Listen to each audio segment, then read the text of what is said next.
I wish I never sleep and seize every single day. Spend time with my loved ones, family and friends.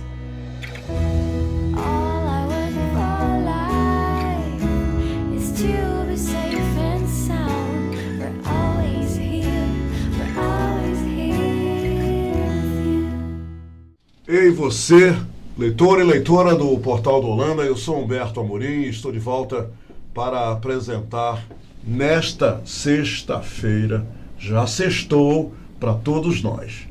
E é justamente na sexta-feira que antecede o grande fim de semana que eu espero todos nós venhamos a ter. É nesta sexta-feira que a gente traz para vocês uma entrevista que tem que ser. E eu digo isso porque já passeei, já incursionei por esse setor durante um bom tempo, e essa entrevista ela será permeada, primeiro, pela sinceridade, pela verdade, pela realidade, sem sofismas, porque eu vou entrevistar o engenheiro eletricista Tarcísio Stefano Rosa, presidente da Eletrobras Amazonas Distribuidora. Muito bem. Nós vamos falar sobre energia elétrica, fornecimento de energia elétrica. Então é mais um assunto de interesse geral, de todos nós. Uma vez ele me disse, e eu não vou esquecer isso, que a gente, sem a energia elétrica, a gente volta imediatamente, diretamente, sem paradas, para a época das cavernas. E isso é um grande fato. Sem energia elétrica, acabou-se o que era doce mesmo. E isso é indiscutível. Então, ninguém melhor do que o Dr. Tarcísio Rosa, que tem uma experiência de mais de 30 anos no setor elétrico brasileiro. É uma personalidade de renome no setor de fornecimento de energia elétrica no Brasil. Isso não há nenhuma dúvida quanto a esse fato. Então vamos a essa entrevista, preste muita atenção, porque ele vai dirimir aqui muitas dúvidas e muito desses boatos, desse boca a boca, entendeu? Dessas conversa miúda, ela vai pro brejo a partir desse nosso contato com ele. Fique comigo, você não vai se arrepender. Vamos colocar uma luz enorme no final de todos os túneis que existem por aí, tá bom? Dr. Tarcísio, seja muito bem-vindo ao Portal do Holanda Entrevistas aqui no Hora H. É um prazer recebê-lo, e eu gostaria de dizer que tudo que eu disse aqui eu acredito, e é por isso que eu inicio essa entrevista com muito entusiasmo. E eu não poderia começar a entrevista sem lhe pedir primeiro para o senhor tatear esse elefante para a gente, que o senhor nos trace um desenho do setor elétrico no estado do Amazonas, mais especificamente na cidade de Manaus, que já sofreu com escuridão, com apagão, com desligamentos, e ainda sofre com outros males que nós abordaremos agora. Bem, Humberto, é um prazer estar aqui de novo no Portal do Holanda. Eu tive satisfação de ser entrevistado por você há alguns dias. Agradeço a forma da sua apresentação, mas estamos de novo trabalhando aqui no Amazonas para que as coisas tenham continuidade, tenham a energia que é tão importante, que sem ela nem o WhatsApp sobrevive. Mas o estado do Amazonas está num novo patamar há algum tempo. Eu tive a oportunidade de morar aqui de 2010 até 2015. E aquela época foi muito mais difícil do que hoje. Você estava na empresa, nós tínhamos os famosos apagões, e trouxemos problemas à sociedade naquela época em função das obras, que para fazer as obras nós tínhamos também que desligar. E que não eram feitas há muitos anos. Muito tempo estagnada, muito tempo sem ampliação, e a cidade nunca parou de crescer. A cidade cresce muito mais que a média brasileira. Então o Amazonas cresce e para cá vêm as pessoas, e Manaus mais ainda dentro do Amazonas.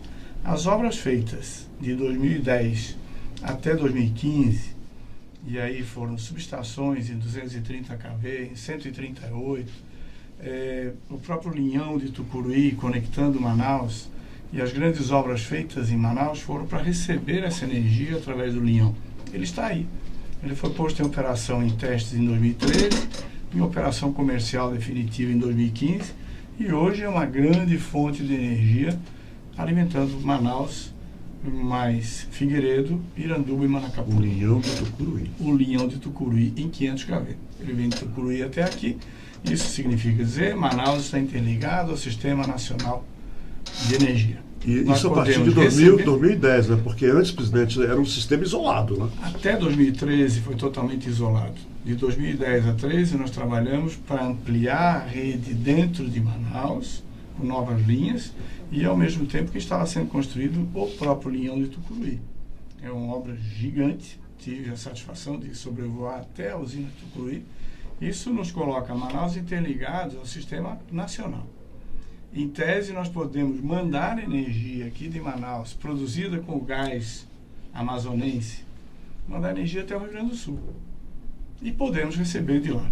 Estou falando em tese, que isso não iria daqui para lá. Mas estamos num sistema que onde uma localidade ajuda a outra, que é diferente do nosso Amazonas interior, onde nós temos hoje 98 localidades que não conversam entre si em termos de energia. Então você tem que ter uma usina lá e uma não conversa porque não tem uma interligação com outra. Assim foi Manaus durante muito tempo.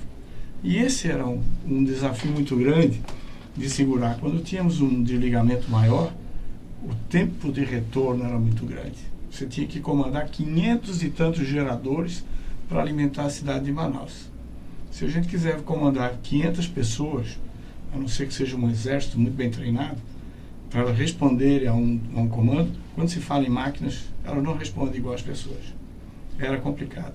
Então eu diria que voltando para cá, em Manaus, em outubro do ano passado, estamos num outro patamar. Temos algum problema? Temos. Mas eu diria que são pontuais. Não é mais uma coisa tão complicada quanto foi até 2015. Presidente, eu me lembro muito bem quando era divulgado que o calcanhar de Aquiles na época Amazonas Energia é realmente o alto índice de desvio de energia elétrica que coloca Manaus em uma das cidades, né, no ranking das cidades que mais desvia energia, quer dizer, com gatos, com ligações clandestinas. Houve algum avanço em termos desse ranking?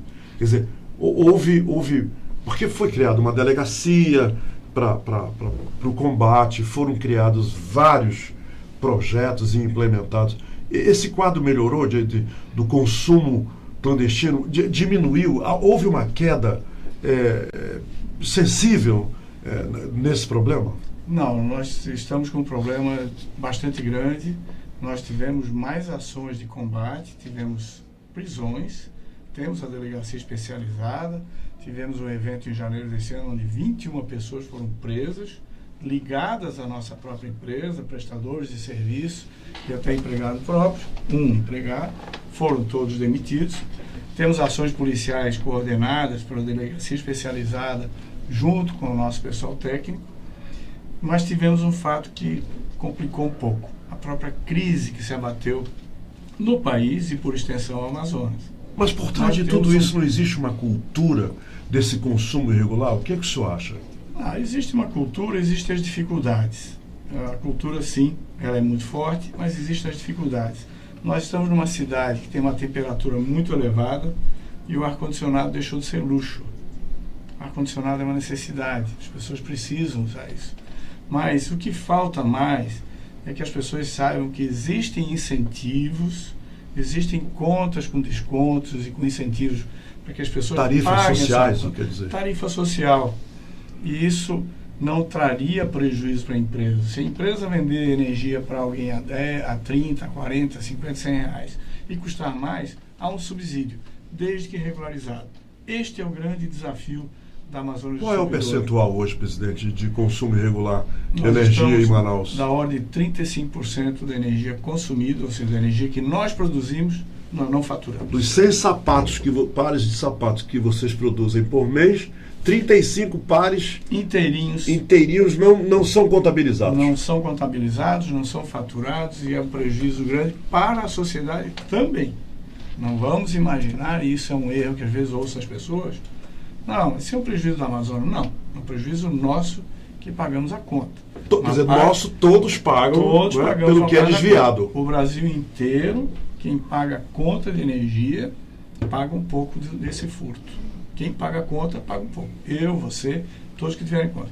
Então eu sempre alerto que você olha o seguinte, o seu vizinho está desviando energia, não acha engraçado, você está pagando a conta dele. Você que está fazendo papel de bobo. Então nós não reduzimos isso, estamos trabalhando, vamos continuar trabalhando, mas é um grande problema para o Amazonas. Presidente, quando nós estivemos numa outra entrevista, nós falamos sobre a questão da privatização da Amazonas Distribuidora, Eletrobras Amazonas Distribuidora. Aí havia uma data marcada e depois foi marcada uma outra data. E qual é o status dessa questão da privatização? E eu gostaria de lhe perguntar também uma coisa. Qual é a sua opinião pessoal como um profissional do seu gabarito no setor elétrico sobre essa privatização? Eu diria que é irreversível e que está muito atrasado. Deveria ter sido feito há 2, 3 anos já. E para tranquilizar as pessoas, 80% da população brasileira é atendida por empresas privadas. 80%. Você pegar lá 200 milhões, nós temos 160 milhões atendidos por empresas privadas. O setor elétrico. O setor elétrico brasileiro. Uhum. Quem está na Bahia, quem está em São Paulo, Rio de Janeiro, Pernambuco, o Pará e por aí afora, são empresas privadas. As empresas privadas não são causadoras de problemas no setor elétrico. Absolutamente não. Senão o Brasil inteiro estaria reclamando mais. A fila está andando, né? A fila está andando. Então a Amazonas Distribuidora não é diferente. Em algum momento foi necessário o governo criar empresas, o governo fazer as expansões, o governo fazer uma Itaipu. De lá para cá, outras grandes usinas já não foi mais o governo fazendo sozinho. Ele pode ter sido sócio. Mas não necessita mais isso. Existem muitas empresas que sabem fazer e podem fazer muito bem. Com uma vantagem, com velocidade. Com velocidade. Quando você fala uma empresa estatal fazendo um contrato, tem uma burocracia tão grande que atrasa, que sai mais caro. Se é uma empresa privada, ela decide logo, compra logo, termina logo e paga logo. Acabou a obra. E a gente não consegue. Uma empresa pública tem as dificuldades, as concorrências. Alguém entra e entra com uma ação porque perdeu uma concorrência, sempre se acha injustiçado, bloqueia tudo, fez um mau trabalho, você não consegue tirar ele muda o nome da empresa e entra de novo numa próxima concorrência. Ou seja, a privatização é saída única, não tem caminho diferente desse. Quando o senhor fala que a privatização é realmente um grande norte, o senhor também quer dizer o quê? O que leva à não privatização seria, por exemplo, a liquidação? Quer dizer, isso seria muito pior? O oposto da privatização, então tem que dar um passinho atrás. As 6 distribuidoras, Norte e Nordeste, eram de cada estado. Alagoas, Rondônia, Roraima, Amazonas, o Acre, Piauí, cada estado tinha sua distribuidora. Essas empresas sucumbiram, o estado não dava conta, não é vocação de um estado. O governo federal estatizou, federalizou. Isso já foi feito nesses estados que o senhor citou? Isso foi feito há mais de 10 anos, incluindo o Amazonas. A Eletrobras tomou essas empresas para gerir por um tempo e privatizar. Quer dizer, a ideia de privatizar sempre esteve aí, né? Ela não é uma novidade. Não é novidade, tem mais de 10 anos. Só que o governo federal, através da Eletrobras, fez a sua parte, mas não fez a parte seguinte, de privatizar. E por quê? Pelas pressões dos governos locais e a preocupação com privatização. Isso foi atrasando. Agora, já temos 4 destas 6 que foram privatizadas. Boa Vista, Piauí, Rondônia e o Acre já foram privatizados. Falta Alagoas e Amazonas. A Amazonas deve acontecer já na próxima semana. Está com data marcada, todos os óbices, todas as dificuldades foram sanadas. Nesta semana foram feitos os acordos entre Eletrobras e Petrobras, Amazonas Distribuidora, Amazonas Geradora e Transmissora, que vai assumir o contrato do gás, dado que ela passa a ser geradora, na missão de geradora, produzir energia. A missão de distribuidora, receber e distribuir energia, que é o caso da nossa distribuidora. A missão dela é a distribuição. Nós hoje temos ainda a geração em todo o interior do estado, mas também essa parte de geração deverá ser passada a terceiros. A gente ouve várias críticas sobre esse processo de privatização, e uma crítica que ressonou aqui em Manaus foi de que a empresa estaria sendo negociada por um preço de banana, como uma galinha morta. O que o senhor tem a dizer sobre isso? Inclusive foi um comunicador aqui local que bravejou isso aos 4 cantos da cidade. Eu acho que a banana deve estar muito cara. Tá cara, né? Porque ninguém se habilitou para comprar. Então, cada uma dessas 4 que eu mencionei, apareceu um ou outro interessado. É porque a banana barata todo mundo quer comprar, né? Todo mundo quer. E essa banana aí não pode estar. Não deu. Tá Então, barata. ou não está barato, ou alguém perdeu o gosto. Porque é o seguinte, as 4 que foram vendidas, só apareceu um interessado em cada uma. Nós temos no Brasil 64 distribuidoras. Ora, se fosse galinha morta ou muito barato, uma dessas outras 64 iria comprar. Até eu, Humberto, porque o pessoal fala em 50 mil reais. Nós podemos comprar de sociedade. É verdade. Você pode ser o presidente e eu vou cuidar da parte técnica lá. 50 mil reais. Bom, mas começa que não é assim. A Amazonas, por exemplo, se alguém comprar e vai pagar os 50 mil, sim, vai pagar 50 mil. E no dia que assinar o contrato, 490 milhões de reais. Naquele dia. Assinou o A contrato? assinatura do contrato. 490 milhões de reais. Bom, aí eu já estou fora. Se fosse os 50, eu estava pensando em comprar, mas Sim. eu tenho os 490. Aí a banana começou a ficar mais cara. Fora isso, o camarada que comprar, a empresa que comprar, ele tem que pensar nas perdas que nós falamos ainda há pouco. Sim. Ele tem que pensar em prejuízo. Perda é igual a prejuízo. E tem que ter uma capacidade de gerir essas empresas, que é um desafio grande. É um desafio tão grande que a própria Eletrobras disse: eu não quero mais. Porque tinha outros problemas regulatórios que não propiciavam o retorno de todo o investimento feito aqui. Para gerar 1 megawatt, se a gente gastava 1.000, recebia 800 ou 900 ou 700, sempre dando prejuízo. Então, preço de banana, mas banana muito cara, porque eu não vejo muita gente correndo atrás dela. E não terá muita gente. Mesmo no próximo leilão, a expectativa é que tenha 1, 2 empresas no máximo. 1.519 megawatts foi o que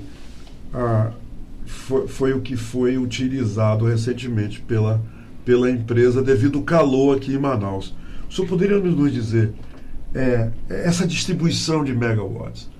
Tem do gás, tem do linhão e tem de Balbina. Como é que é essa divisão? Então, em algum dia de outubro, deu 1.519 megawatts. Isso foi um recorde? O recorde de consumo no Amazonas. Na história do fornecimento de energia. 1.519 megawatts na história do Amazonas. Do Amazonas eu estou falando Manaus, Presidente Figueiredo, E Maracapuru. Iranduba e Maracapuru. Que essas estão interligadas. Sim. 1.519. Hoje, nesse momento, deve estar alguma coisa como 1.000 megawatts. Porque Por causa do frio, clima, tá 26 ameno. Está 26 graus só, está frio. 1.000 e tantinhos megawatts, 1.000 e pouquinhos. 1.519. Desses 1.519, Humberto, nós temos aí quase 1.000 já que pode ser gerado a gás. Temos Mauá 3. Muito mais da metade, então. Já é mais que a metade. Só a usina de Mauá 3, que pertence à Amazonas Geradora e Transmissora, que era da distribuidora e foi feita uma cisão, só ela tem capacidade de 580 megawatts. Quer dizer, a fonte de gás natural é importantíssima Uma para o matriz abastecimento de Manaus, de região, Manaus é com energia. importantíssimo. Nós temos mais que a metade da energia aqui hoje Que é gás, fornecida através do gás natural. e pouquíssima energia a óleo para Manaus. Hoje tem uma usina de 80 megawatts em Flores, tem uma pequena de 25 em Iranduba. Mas em funcionamento ou só para emergência? Eles funcionam normalmente, às vezes baixam um pouquinho, mas esse aqui no universo de 1.500 já passa a ser 5%. Ainda é preciso o envolvimento das PIs, as Os produtoras independentes? Sim, os produtores independentes são 5 usinas, tem no total 305 megawatts, mas também são a gás. E é um contrato que vem de 2005 a 2025. Então eles vão gerar até 2025 claro. com produtores independentes. São necessários e são a gás. Presidente, quem comprar... Fora isso, só complementando, né, claro. Balbina tem 130 megawatts, que já foi 130, né? que já foi responsável por Manaus, Pô, quase. se caísse Balbina, era apagão geral. Era apagão. Foi Balbina que abriu a linha, desligava Manaus. Porque ela era muito importante naquele momento. Hoje, do Linhão, a gente chega em alguns momentos a receber 700 megawatts. Isso em termos de percentagem, o que Quase é? metade desses 1.500 aí a gente Do pode receber União já fornece 700 megawatts. Sim, depende. Hoje, por exemplo, deve estar com 100 megawatts, não mais que isso. E em algum momento, nós, estando com as nossas usinas todas gerando, nós podemos exportar energia daqui para o Sistema Interligado Nacional. Manaus é o exportador de energia em alguns momentos. E isso deve ser um must buy. Né? É, Um motivo para comprar, para esses compradores deve ser um bom motivo. É um Né? bom motivo, mas esse motivo está na geradora. Tá certo. Quem comprar, isso é uma pergunta não é minha não, um leitor repassou essa pergunta para mim. Quem comprar a Eletrobras, a Amazonas Distribuidora, leva Balbina? Não. Nós fizemos, antes da privatização, uma cisão de dentro. A Amazonas, a Eletrobras Energia, a Amazonas Energia, ela tinha geração, transmissão e distribuição. Dentro de geração era o Mauazinho, Aparecida e Balbina.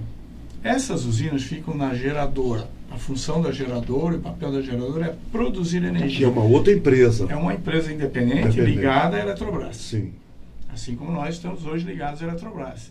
Essa Amazonas GT, Geração e Transmissão, estava ainda dentro da distribuidora, Ok. foi separada para ter duas empresas. Já houve a separação. Já houve a separação. Quando nós estamos falando em privatização, estamos falando da distribuidora. Ok. Balbina continua dentro da Eletrobras, dentro da Amazonas Geradora e Transmissora, GT. Quem achava que eu não ia perguntar isso se enganou. Eu sei que muitos funcionários da empresa, eles chegaram a ficar preocupados com muitas notícias. Vão ser despedidos, vai haver demissão em massa. O senhor poderia se manifestar sobre isso? Há esse perigo dessa tal demissão em massa, como foi publicado recentemente aí em algum veículo? Olha, os empregados sempre se preocupam porque não tiveram a experiência anterior, não tem muita história de gente que já foi privatizado. Eu, por acaso, já fui privatizado. Eu trabalhava na Eletrosul, também pertencente à Eletrobras, e a parte de geração, naquele caso, geração, foi vendida. Uma empresa belga, com capital francês, chamada Tractebel, adquiriu aquela empresa. Os que ficaram dentro daquela empresa e foram privatizados, e eu fui junto, crescemos. A empresa cresceu muito e eu cresci muito também, depois da privatização. No nosso caso, existe uma preocupação referente a isso, mas ela não se sustenta, ela não faz sentido.